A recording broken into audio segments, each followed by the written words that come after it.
E aí pessoal, tudo bem? Aqui é o Rony, professor de Física. Neste vídeo, vamos analisar o movimento unidimensional de uma partícula de massa m sob a ação de uma força conservativa. Para fazer isso, basta conhecermos a energia potencial associada. Observe o quadro. Nele eu ilustro como a energia potencial da partícula varia com a posição ocupada sobre o eixo x. A partir desse gráfico, nós temos condições de entender a construção do gráfico da força conservativa associada recorrendo a essa expressão que vimos no vídeo anterior. A força F em função da posição x nesse movimento unidimensional e, portanto, uma força conservativa é dada pelo negativo da derivada da energia potencial associada em relação à posição. Com o auxílio dessa expressão, nós podemos compreender melhor a construção do gráfico da força e, com isso, analisar detalhadamente, mesmo que de forma qualitativa, o movimento da partícula em questão. Antes de iniciar essa construção, convém fazer aqui uma observação muito importante.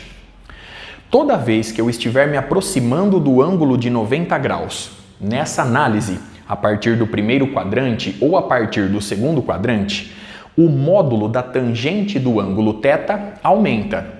E sendo o módulo da tangente do ângulo θ igual ao módulo da derivada da energia potencial em relação à posição, ou seja, o módulo da força, eu vou estar me referindo automaticamente nessa análise ao módulo ou intensidade da força F em questão. Vamos, portanto, começar essa construção. Eu vou analisar inicialmente, no gráfico da energia U, o intervalo compreendido entre as posições x1 e x2. Observe, nesse intervalo, que a energia U é positiva e ela diminui com a posição x. Consequentemente, du dx é menor do que zero.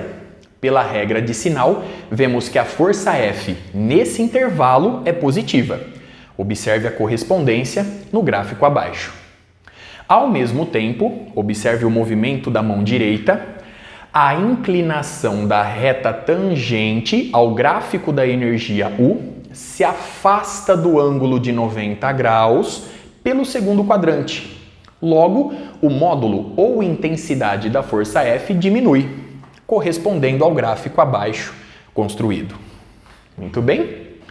Observe agora que na posição x2, a reta tangente ao gráfico da energia U é horizontal. Consequentemente, nessa posição, a derivada da energia potencial em relação à posição x, na posição x2, é igual a zero, anulando a intensidade da força como deve ser. Muito bem? Observe o gráfico correspondente abaixo. Vamos analisar agora o intervalo compreendido entre as posições x2 e x3. U nessa região é maior do que zero e U aumenta com a posição x. Consequentemente, du dx é maior do que zero e, pela regra de sinal, vemos que a força F passa a ser negativa, menor do que zero. Ao mesmo tempo, a inclinação da reta tangente se aproxima do ângulo de 90 graus pelo primeiro quadrante. Logo, a intensidade da força F aumenta, porém, acompanhada do sinal negativo. Observe o gráfico correspondente logo abaixo.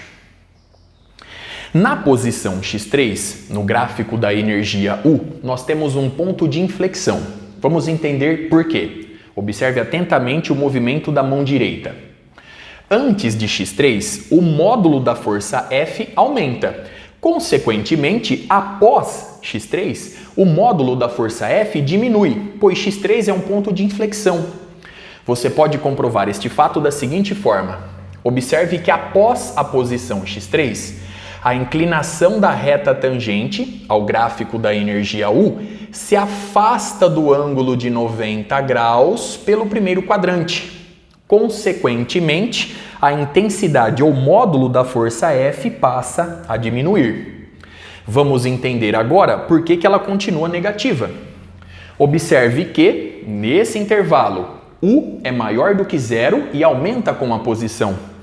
Consequentemente, du dx é maior do que zero e, portanto, a força F, pela regra de sinal, é negativa. Unindo esses dois raciocínios, você comprova que a intensidade ou módulo da força F diminui e ela continua acompanhada do sinal negativo. Muito bem.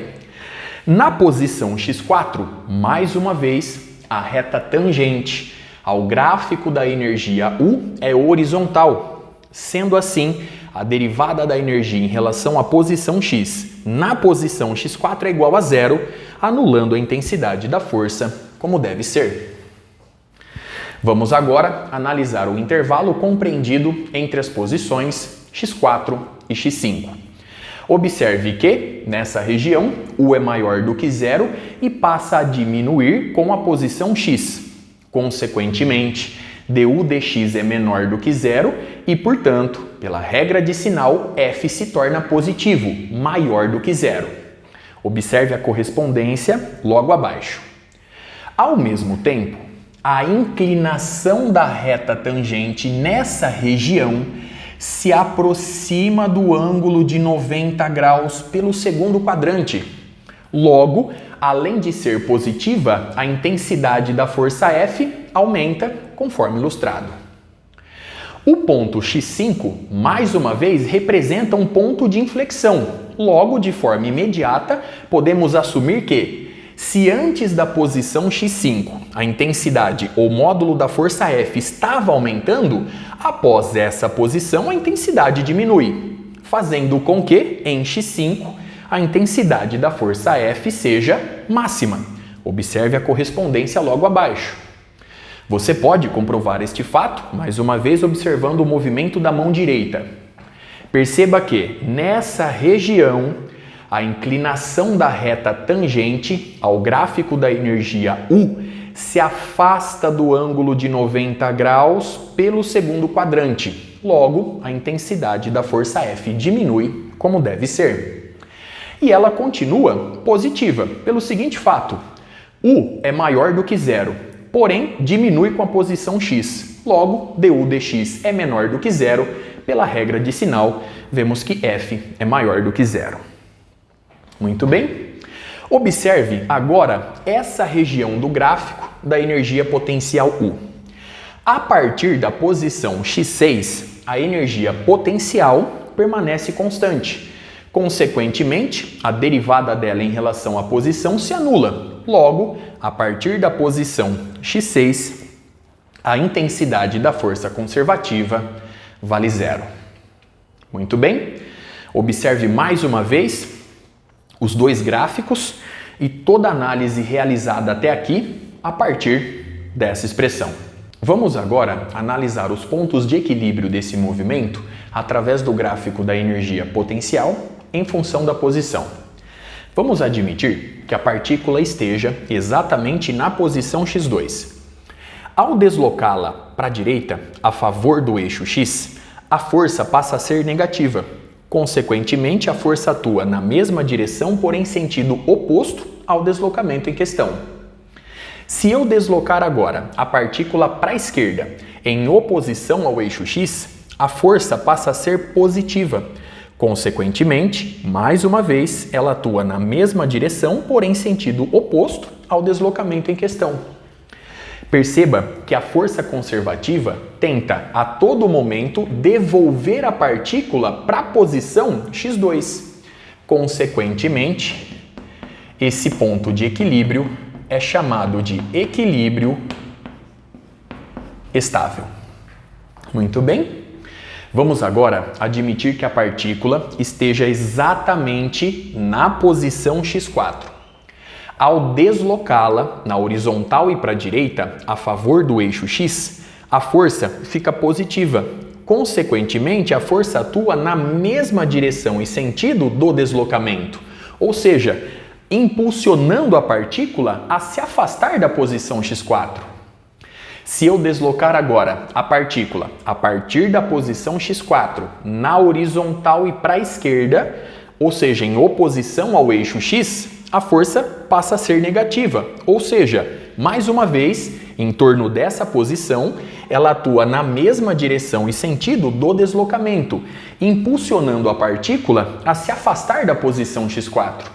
Consequentemente, essa posição representa um ponto de equilíbrio instável. Muito bem, observe as análises realizadas até aqui. Vamos admitir agora que a partícula esteja exatamente na posição x7. Se eu deslocar a partícula no entorno dessa posição, a força conservativa associada tem intensidade nula. Consequentemente, onde quer que eu deixe a partícula no entorno da posição x7, ela vai permanecer, pelo fato da força conservativa associada ter intensidade igual a zero. Logo, essa posição de equilíbrio representa uma posição de equilíbrio indiferente. Muito bem. Para finalizar o vídeo, uma última observação. Note que, para pequenos deslocamentos no entorno da posição x2, uma posição de equilíbrio estável, a força conservativa associada tem um comportamento aproximadamente linear. Logo, a lei de forças que vigora nessa situação é a lei de Hooke. Sendo assim, eu posso afirmar que a lei de Hooke é a lei de forças que vigora aproximadamente em torno de qualquer posição de equilíbrio estável. E essa é uma das razões da sua importância em tais estudos. Com isso, eu encerro este vídeo. No próximo, nós vamos continuar fazendo essa análise para uma energia mecânica bem definida. Até a próxima!